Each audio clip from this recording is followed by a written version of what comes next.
পটুয়াখালীর রাঙ্গাবালী উপজেলার চরগঙ্গা ইউনিয়নের দিদার কলোনি ভূমিহীন কৃষক সমবায় সমিতি লিমিটেডের বার্ষিক সাধারণ সভা অনুষ্ঠিত হয়েছে।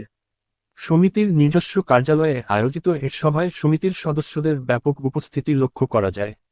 অনুষ্ঠানে প্রধান অতিথি হিসেবে উপস্থিত ছিলেন সমিতির সভাপতি জহিরুল ইসলাম হেমায়েত। বিশেষ অতিথি হিসেবে উপস্থিত ছিলেন সমিতির সাধারণ সম্পাদক মোহাম্মদ কবির মিয়া। সভায় সভাপতিত্ব করেন সমিতির সদস্য মহিন উদ্দিন। সভার শুরুতে সমিতির সার্বিক কার্যক্রম নিয়ে আলোচনা করা হয়। পরে বিগত বছরের আয় ব্যয়ের হিসাব সদস্যদের সামনে উপস্থাপন করেন সমিতির সহ সভাপতি সিদ্দিকুর রহমান।